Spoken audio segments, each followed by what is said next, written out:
সাহস নিয়ে দাঁড়িয়েছো তাই মুক্ত হয়েছে জমিন। সাহস করে দাঁড়ালে আর একবার কায়েম হয়ে যাবে দিন। নয় নয় নয় আর কোনো ভয়, আনতে হবে দিনের বিজয়। নয় নয় নয় আর কোনো ভয়, আনতে হবে দিনের বিজয়, দিনের বিজয়। যারা ভেবেছিল ছাড়বে না আর ক্ষমতার ওই মাসনদ, দেখেছে তারা রবের পাকড়াও কি করে করে নাস্তানাবুদ। যারা ভেবেছিল ছাড়বে না আর ক্ষমতার ওই মাসনদ, দেখেছে তারা রবের পাকড়াও কি করে করে নাস্তানাবুদ। তাই নয় নয় নয় আর কোনো ভয়, আনতে হবে দিনের বিজয়, দিনের বিজয়।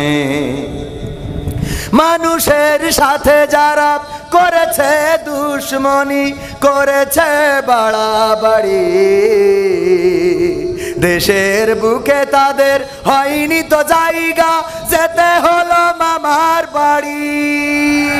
মানুষের সাথে যারা করেছে দুশ্মনী, করেছে বাড়াবাড়ি,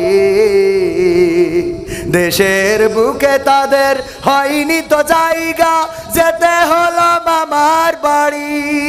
তাই নয় নয় নয় আর কোনো ভয়, আনতে হবে দিনের বিজয়, দিনের বিজয়। কাবা রক্ষাই যেই মহারব পাঠিয়েছিলেন আবাবিল,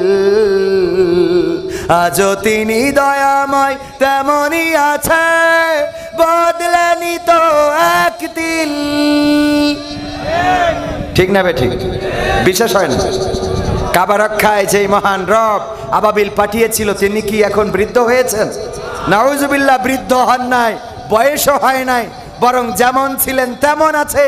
এখনো যদি কোন মুসলমান রাজপথে ঝাঁপিয়ে পড়ে, যেইভাবে 5ই আগস্টে স্বৈরাচারের পতন হয়েছে, কোরআন বুকে নিয়ে যদি রাজপথে নামতে পারেন, আল্লাহর কসম করে বলি, আগামীর দিন হবে কোরআনের দিন, আগামীর দেশ হবে ইসলামের দেশ।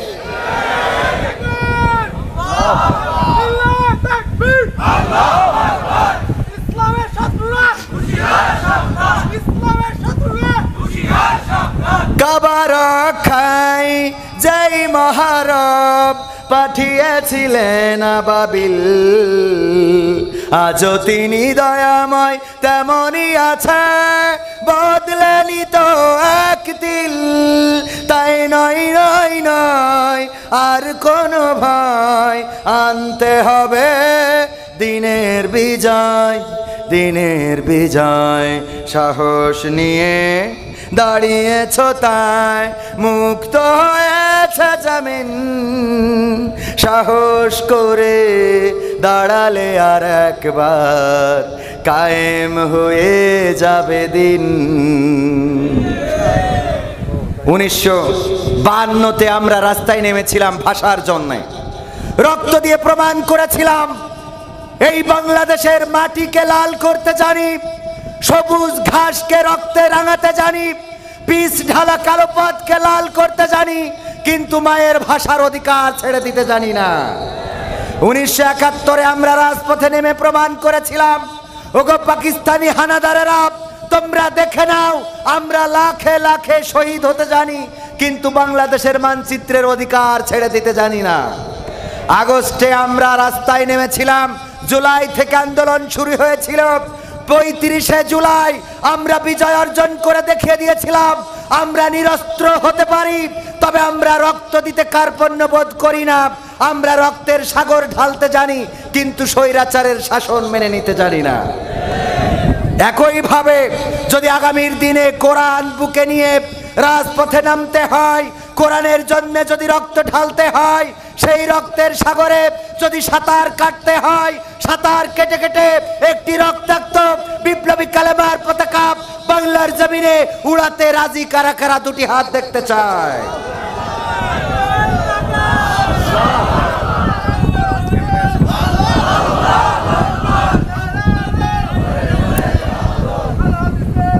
সম্মানিত ভাইয়েরা, অনেক জায়গায় যাওয়ার সুযোগ হয়েছে।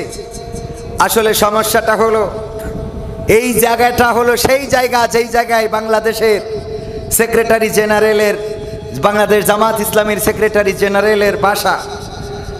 আপনারা কাছে পেয়েছেন তো এই জন্যই মূল্যায়ন কম, ঠিক না বে ঠিক?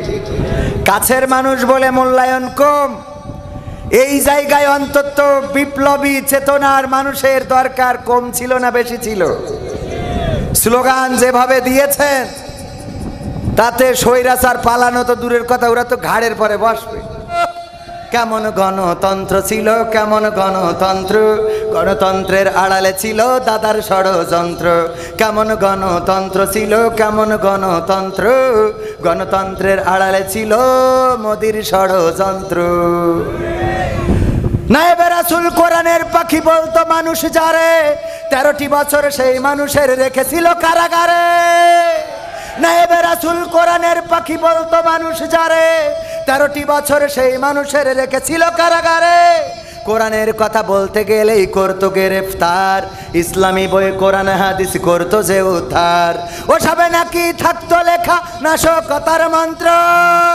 কেমন গণতন্ত্র ছিল, কেমন গণতন্ত্র, গণতন্ত্রের আড়ালে ছিল দাদার ষড় ছিল না, ছিল না?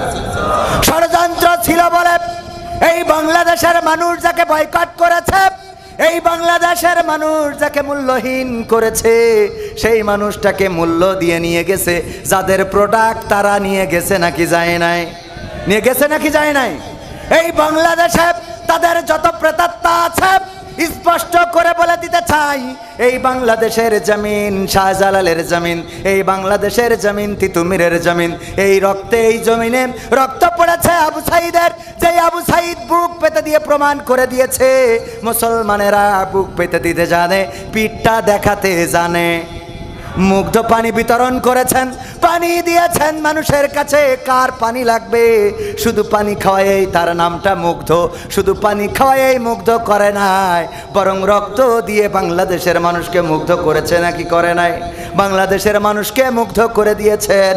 ওগো আমার ভাইরা, আমরা যদি শপথ নিতে পারি, আল্লাহ রব্বুল আলামিন আমাদের বলেছেন, সূরা সফে বলে দিয়েছেন, ইয়া আইয়ুহাল্লাযীনা আমানু হাল আদুল্লুকুম আলা তিজারাতিন তুনজিকুম মিন আযাবিন আলীম।